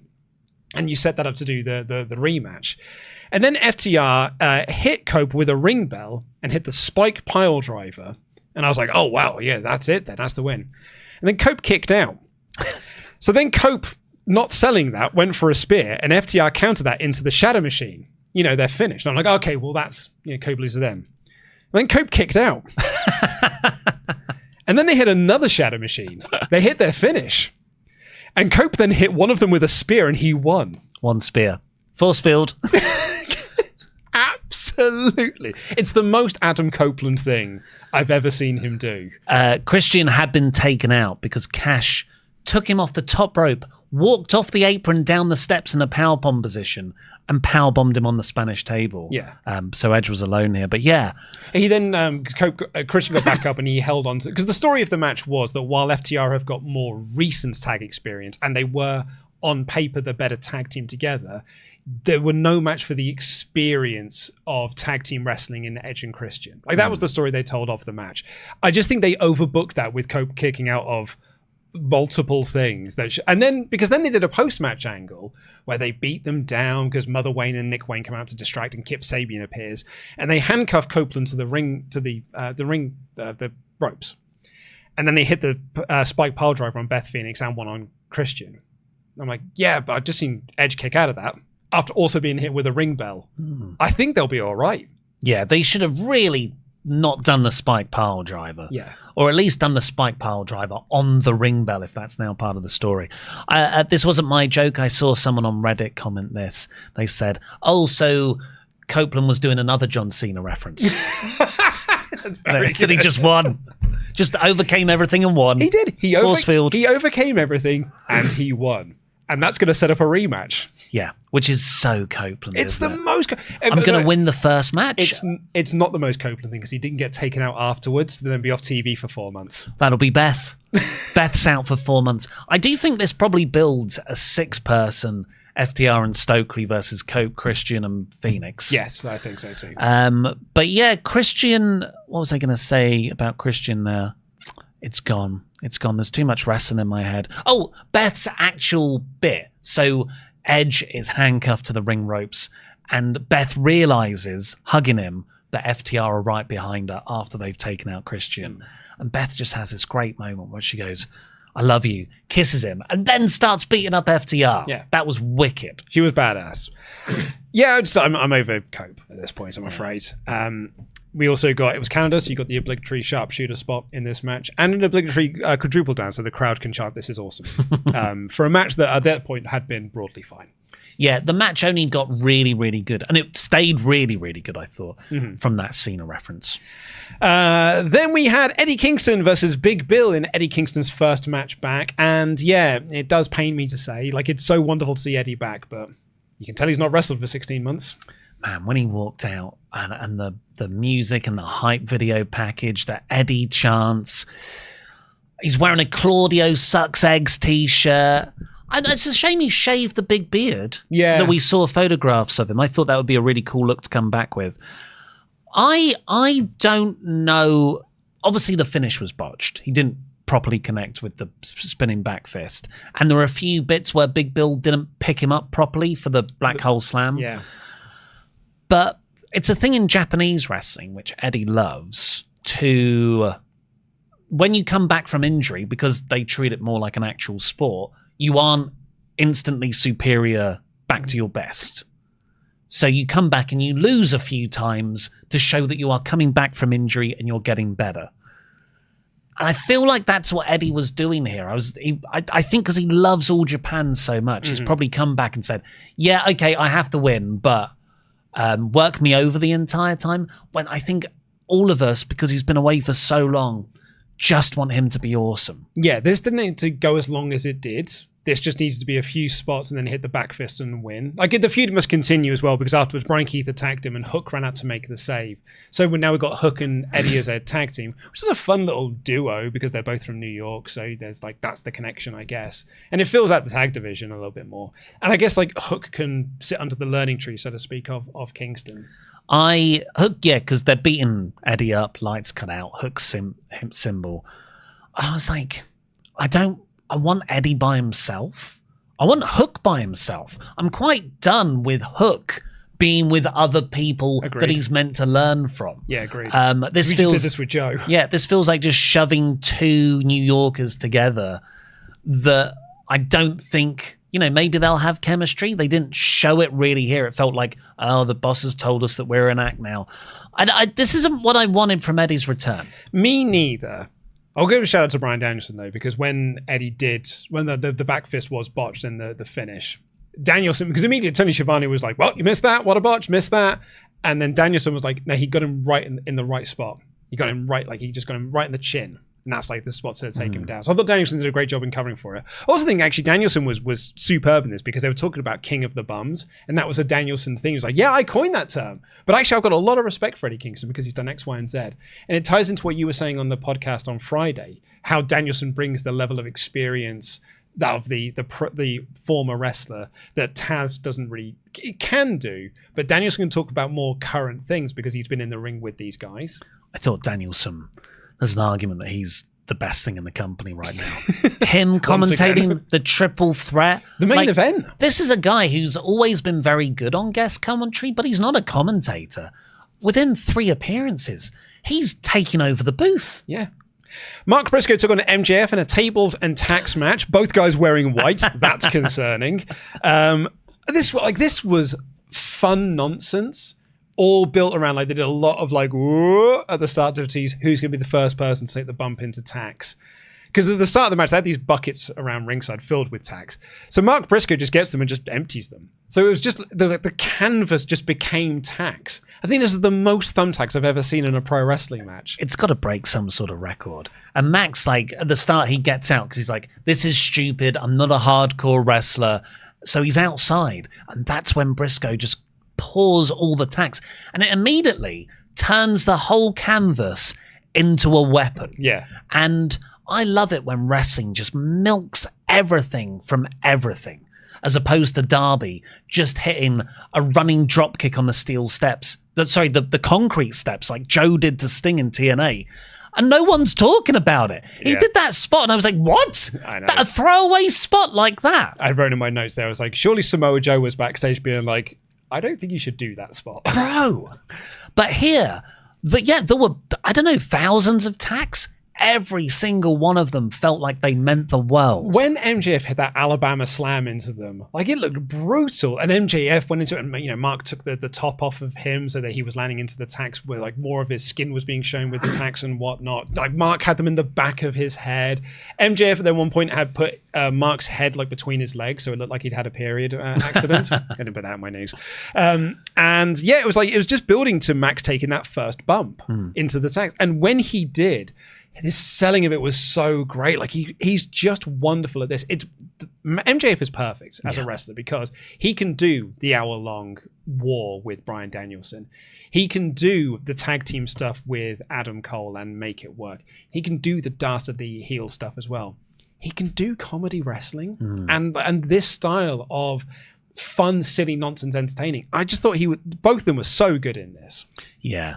It was a bit when Max went outside talking about great heel work, put away the tables. Yes, I know. He got the crowd amped up for the tables because there were two of them set up outside, and then he put them away and slid them back under the ring. Yeah. Every heel working today, take note, that's what you do. The crowd were actively upset. Bronson Reed did it in the tag match as well because the crowd were trying to... The second a chair got introduced, the crowd started chanting for tables. So Bronson Reed got a table out, like in front of the table. And the crowd went nuts for it and he went, just put it back under. When Max was going between the tables, he stopped at the commentary desk and just flipped off Danielson.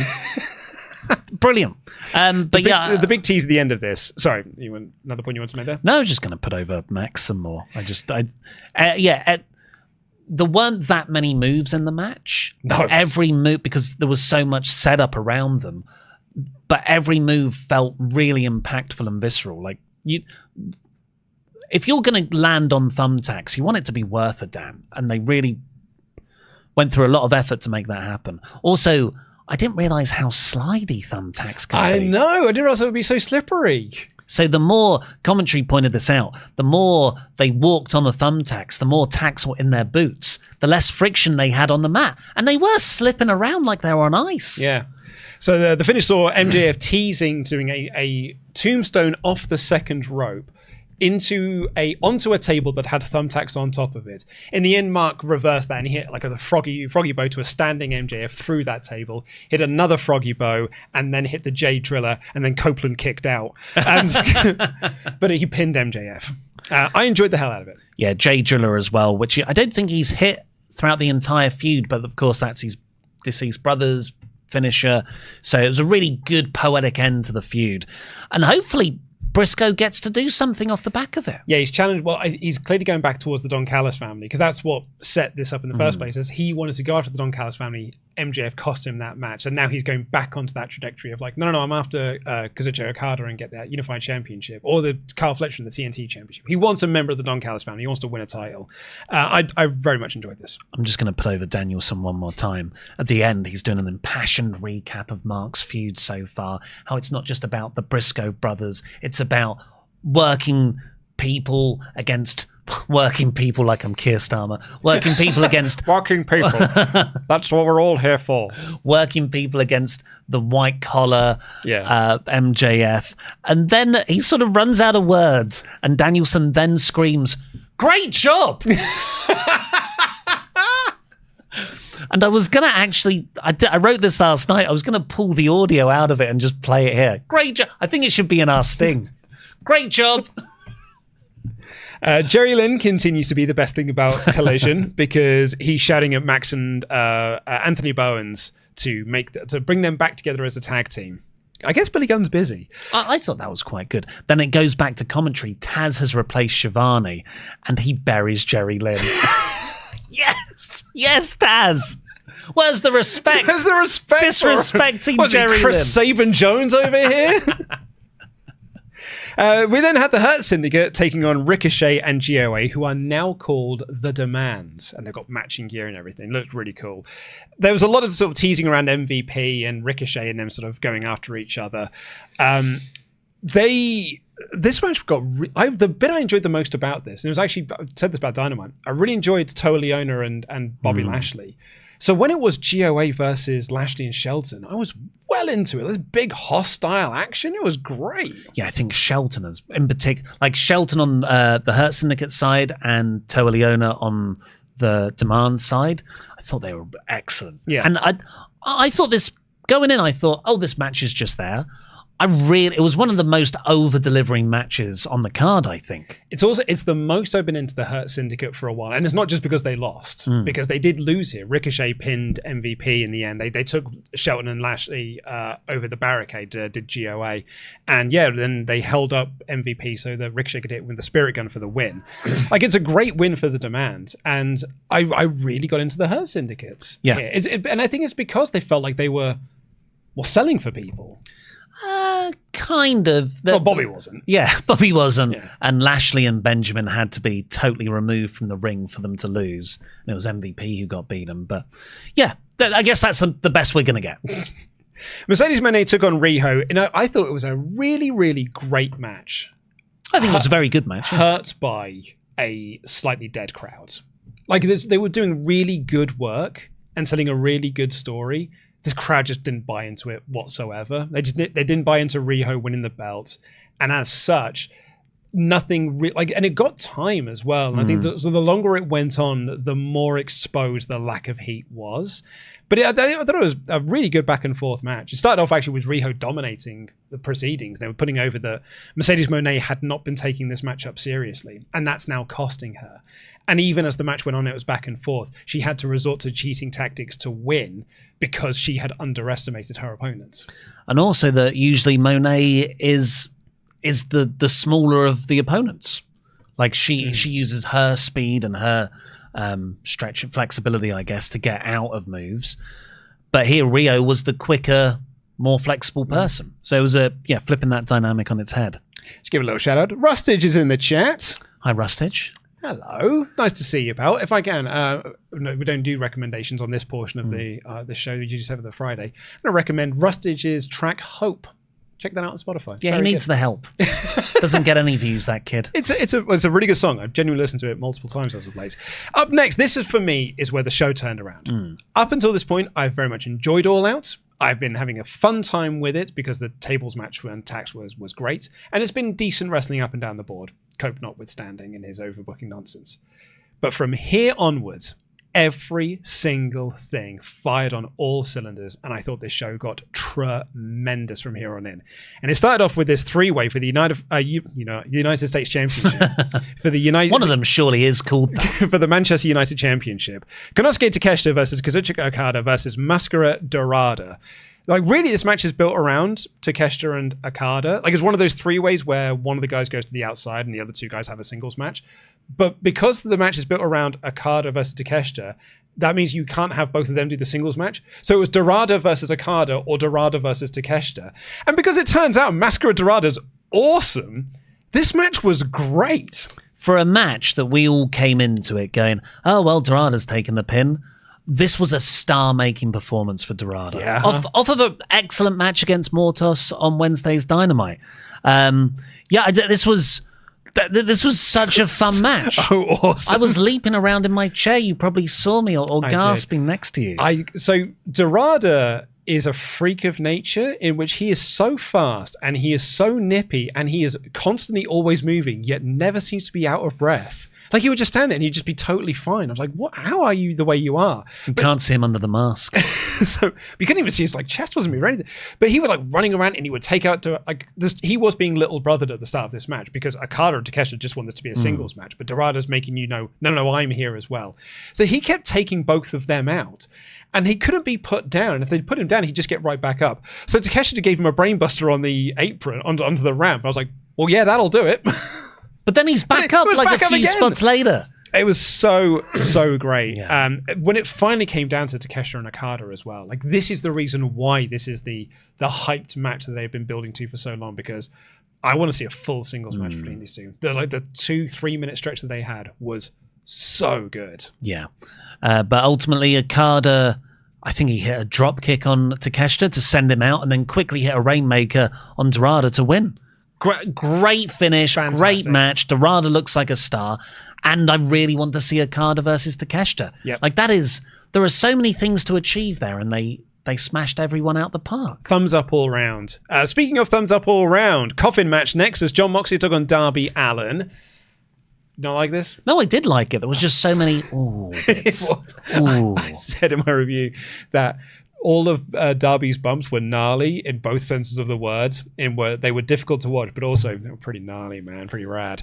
It was wild brawl to start with. Darby attacked Moxley during the entrance, and he did a coffin drop over one of the entranceways, as you mentioned earlier. Did like a dive, like a front drop kick while on those concrete steps. It was not as bad as the Joe bump to Sting, because he didn't go as far as Joe did, and he did not look like he instantly regretted it like Joe does when he did it to Sting.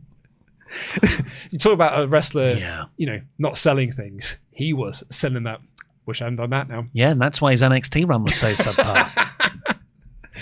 But it was awesome. And like Moxley was bleeding from the ear because Darby bit it open. Awkward blade job there. Awkward blade job. They had to like awkwardly frame the camera to not show that Moxley was cutting his ear open. So they were brawling outside, then they get into the ringside area, and Darby is biting Mox's ear as Mox is coming over the barricade.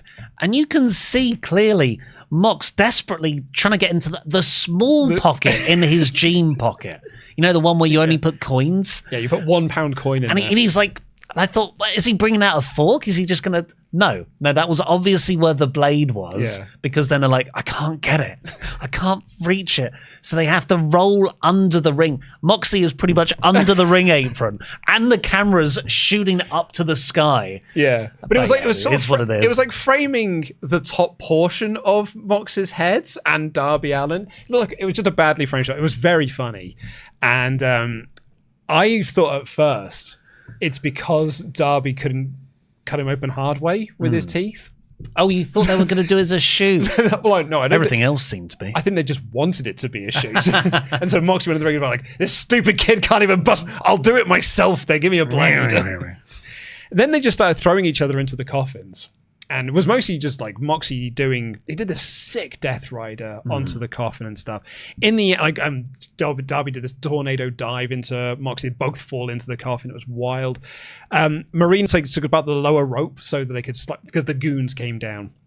And then they get sent to the back. Danielson does not get involved as he promised. Then Darby starts stabbing Moxley in the ear and the forehead. It's awesome. Death Rider on the coffin lid. But then Darby used the pipe so that the lid couldn't be shut. And then Danielson he said he wasn't going to get involved. So he just passed sorry, I'm just going to kick my bag over here. Sorry, my bag's actually by my feet. I just need to move it out ever so slightly. Because Darby's like, hey, check that out. Darby opens up. It's the plastic bag that Moxley had used to choke out Bryan Danielson back at Wrestle Dream. And so Darby murders Moxley with the bag, and he gives him the steppies and everything. The crowd chanted, "This is murder." Not the finish, though, because then Pac made his return to AEW from out of nowhere. He's cut his hair. I thought it was Wade Barrett.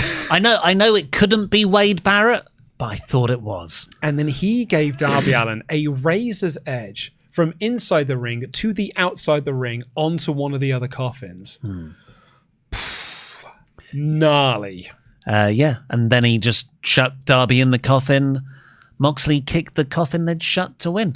I thought the Danielson bag reveal was excellent because it's so difficult to pay off those kinds of, I've whispered a secret thing in your ear. Like The Rock and Cody still haven't paid that off. It's so difficult. They're friends now. We saw Moana 2 together. Our mums like each other. Verticals. But it's so hard to satisfyingly pay those things off. And I never thought it would be the plastic bag either. I didn't guess. So I thought that was a really good piece of storytelling. And I loved Danielson selling after that match. Because obviously he wanted Darby to win. He said on commentary, I'm supposed to be impartial. I can't in this scenario. He was cheering on Darby to win. So when Darby didn't win, and he had effectively tried to help him win as well, there's Excalibur and there's Taz doing commentary. Danielson is just staring into space, just thinking. And you can almost feel the cogs whirring. And those cogs are leading to a point where I think I might have to lace up the boots again. Sorry, Birdie. I'm going to have to step into the ring with Uncle John one more time. And I think that's going to be the tag match at Wrestle Dream. That would be excellent. Do you know what will make it more excellent? If Moxley is like, well, I want Pac and Daniel Garcia. So you need to find a third person for your team. Nigel McGuinness. You're going to say Brie Bella.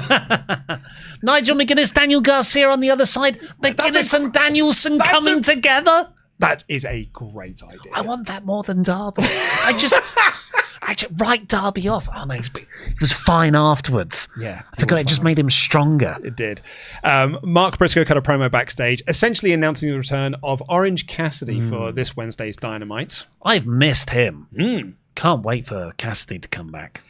And then we had for the AEW Women's Championship, Toni Storm versus Jamie Hayter versus Kris Statlander versus Thekla with a brilliant video package. Oh my God, wasn't that the best? Directed by Toni Storm for the format. This was awesome. It felt like a grindhouse 70s style graphics. Oh, it was terrific work on the editing. And unlike the three-way where one guy goes to the outside and two people work in the ring, this was just all four of them for the majority of the match in the ring.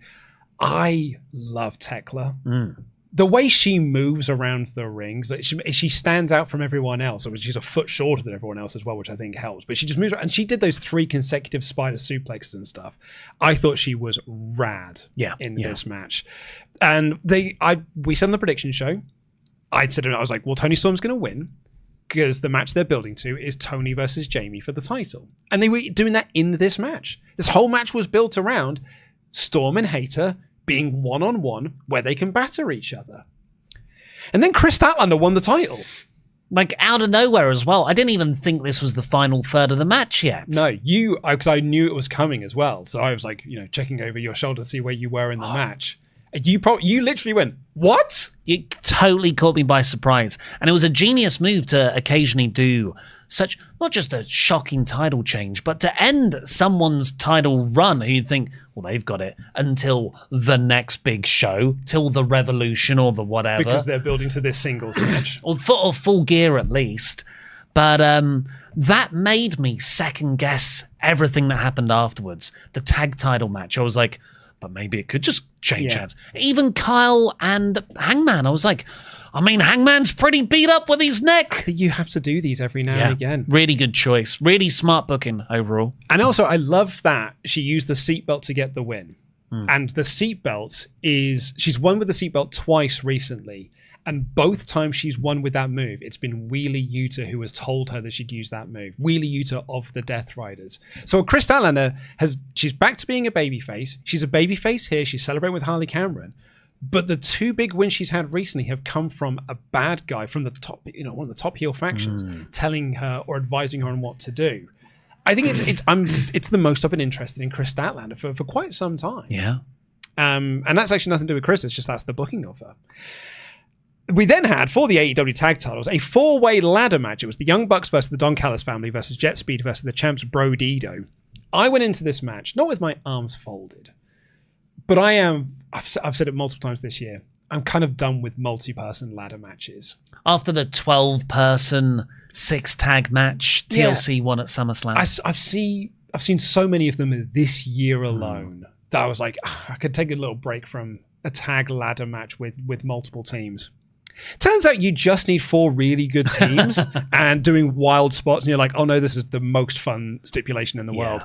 Because even after 25 years, these lads were coming up with new spots to do with ladders. I thought this was fantastic. Speedball Mike Bailey did a backflip double knees off of a ladder onto a ladder bridge onto Hechicero. Well, in theory on Hechicero. He actually just took the ladder rungs full force in the shins. It was like when Brody did his little running pile driver to Bailey onto that ladder bridge, but really it was just Brody's ass broke that ladder in half. That was crazy as well because the ladder, despite snapping in 2, then bounced back up like it was on a trampoline. This was wild throughout. Like, it had no let up in it whatsoever. And it really did bring to mind, and I hate to do the comparison piece because people really get arsey if you do, the TLC match at SummerSlam. My criticism of that match was there were like more people in there than there were minutes in the match. There was too many people in the match for the amount of time that it was given. So no one shined. No one got a moment to stand out. And it just felt like everyone was just rushing through things. I've not seen Andrade since. But here, everyone got their moment to shine. Everyone got their big spot. and you remember the spots that they did. So everything then had an impact. Everything felt like it meant something. And it meant that when Bandido won, it really felt like they had gone through this absolute war to retain these tag titles. Yeah, it solidifies them more as a tag team as opposed to just two singles guys who are working together right now. Yeah, I thought this was fantastic. I loved it. And then in the end, we actually got a post-match angle because the Young Bucks were despondent in the ring. And who should make his return but Jack Perry?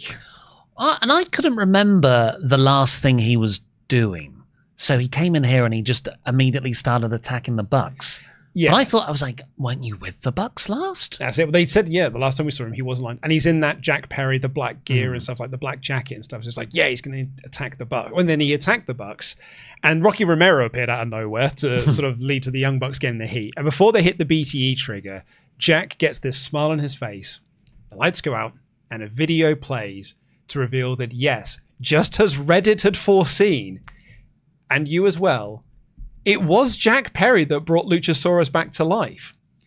So my assumption is this was supposed to be the big return of Luchasaurus, but they had to play that video, a bit of that video early because Nick Wayne got injured and they needed Kip to be able to tag with someone from that group in order to make the Copeland Christian match at Forbidden Door work. Yeah, I think you're probably right there. But what they ended up doing, which is essentially they turned this into a flashback sequence rather than just, here's what's happened.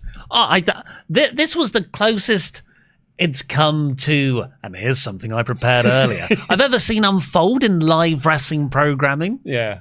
So Luchasaurus came out, he was there and he chokeslammed the Young Bucks, took off his little belt that said Kill Switch to reveal, yes, he is now no longer Kill Switch, he's back to being Luchasaurus.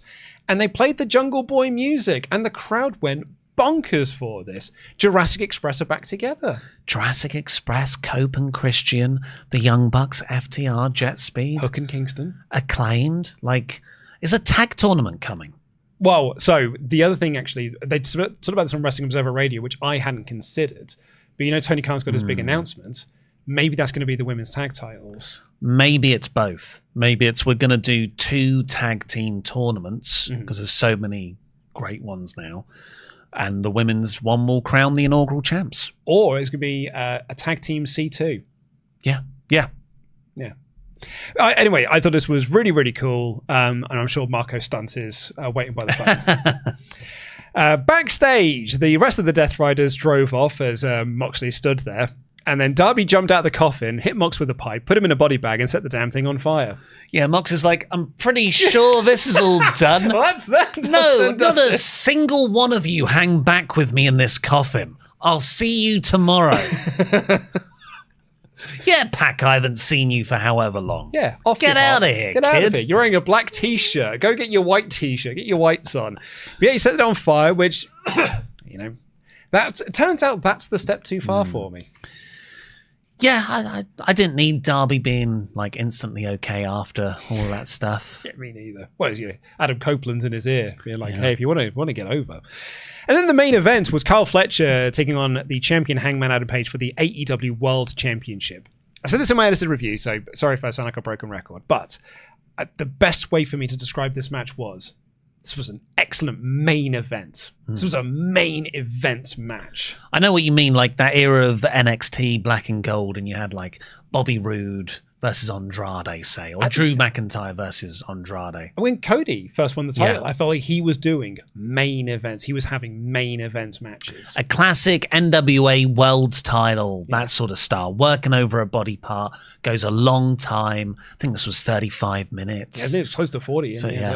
This was my match of the whole day. Yeah. Like out of both shows, I think it told an excellent story. It's phenomenal. Which was sort of the rise of Kyle Fletcher. Danielson constantly put him over. Like, look how assured this guy is. This is his first proper main event like this. And it was working over, both of them were working over the neck, which was like impact the game. There was a great little back and forth on commentary when they were talking about when Hangman took that first bump, and obviously they took him out on Dynamite. So he's going in slightly with a hurt neck anyway. He had the tape on. But they were talking about how that's his buckshot arm. And, you know, they were like, well, he can do the buckshot with the other arm. And Don Callis was like, it's reflexes. It's intuition. He will immediately try to use the right arm, then have to switch doing the left arm. That's going to cost him. There's some really, really good storytelling within this. Shout outs to previous feuds. Hangman Page did the GML driver, and he did the V trigger, including like the Kenny Omega gunshots. That sequence off the back of the V trigger, because he hits the V trigger and then he goes for the one-winged angel. Fletcher escapes back and forth a few times. I think it ends in a dead eye. But that sequence of reversals, it's about 30 seconds long, those are the glimpses of where wrestling will be in 10 years' time in terms of speed and work. I really think Fletcher, when he's at like he's most dynamic, that's the new style. Yeah. And it was where he did a shout out to Will Ospreay. He hit a hidden blade in the match as well. It gets to the end, and Fletcher, the younger guy who is so assured of himself, was on top. He hit the brainbuster, the sheer drop brainbuster, and Hangman kicked out. And Danielson's on commentary going, stay on him. If you want to win, Kyle, you need to stay on him right now. And Kyle didn't. And he let Hangman get to his feet. And Hangman is trying to throw these strikes. And he's got nothing anymore. He has had everything taken out of him. He cannot strike. So Fletcher thinks now is the right time to really put him away. And Don Callis is like, now he's going to go for the brainbuster on the apron. This is what we planned. This is what we've been talking about. This is the game plan. So he exposes the turnbuckle so he can hit the brainbuster into the turnbuckle corner. And Hangman reverses and he hits a deadeye from the middle rope, hits a buckshot lariat out of nowhere and gets the win. Fletcher, if he'd have stuck to his own, I don't know if it was his own intuition that he needed to listen to, but it was the bad advice from Callis. And that's kind of always the story of the Don Callis family, is he gets you opportunities, but he gives you bad advice. If Danielson was right, like if he'd have stayed on top of him, he might have been the world champion at this point. It was an awesome story, fantastic performance from Kyle Fletcher. Hangman Page, though, that's my champion right there. He is so great. Yeah, that bit when Danielson was saying that stuff as well, he stood up, he's screaming holy S, like this, what a match this is. Like Danielson's passion is really infectious through the screen. But the other part we didn't talk about was Hangman's neck was worked over, but halfway through the match, Hangman starts targeting Kyle's neck. Yeah. So they're both holding their necks. They're both like Kyle initially, like his arm is twitching. Yeah, I thought this was an incredible match. And then at the end, Hangman says something to Kyle in defeat. You can't hear what it is. It's another lost in translation. But you got to think it's better luck next time, buddy. Yeah. I'll see you in a couple of years when you're not with Don Callis. Yeah, he said as much in the post-match. Did he? Right. Well, not so much like what I said to him was, but he was talking about, like, on any other day, there's a chance he could have beaten me, and maybe the next time we do get into the ring, he could beat me because he'll have learned a lot from this experience. Yeah. Page is so great. I thought this was an awesome star-making performance for Kyle Fletcher, who already was like on the ascent within this company. We sort of on the prediction show, but the idea that All Out 2019 was the first chapter of the rise of Hangman Page. This here's the first chapter of the rise of Kyle Fletcher. Yeah. Superb main event. So what was actually an awesome show. Let's get into our remaining Omega Chat Gables. Let me have I've done John Miller. So EJO says, good day, EW. One more thought. So proud for Kyle Fletcher. Tonight he proved his shoulders will carry the weight of this company, and many nasty bumps on the way. Brody should beat him for the TNT Championship, and Kyle should be world champ next year. Jam that jam. Hey, there is an Australia show next year. Well, I think maybe Mark Briscoe goes for Kyle's TNT title, frees Kyle up to be in that main event mix now. Sedin Magic writes, I thought Wrestle-Palooza was a great show. I wasn't a fan of Cena getting squashed, but other than that, all the matches were great. By the way, thank you, Luke, for talking me into changing my Wrestle League prediction to Stephanie Vaquer in the prediction video. You are welcome. And finally for now, Nick Corvello writes, now that Statlander is champion, do you think she will be the one to break Sheeta's longest single reign record or someone else? Also, AEW should mention that record when it comes close to being broken to add to the story of the champion with the title. Well, Nick, if that sort of story, if AEW's history has got anything to go by, Sheeta will show up like the week before it happens after not being on TV for 2 years and be like, I'm going to have a match with you to try and retain my record. It's my annual appearance. Hello? But yeah, overall, if we're scoring things, if we're going to be tribalistic about it, Wrestle-Palooza was nowhere near as good as All Out. No, I should have done I was meant to do a poll at the start of this about what was the better show, but we're out of time now, so can't start it. Well, I mean, going by the live chats, I think All Out would have won. I just don't know what the percentage of it would have been. Thank you very much for joining us here for this bumper edition, 1 hour, 50 minutes long, and for everyone who very kindly chatted in.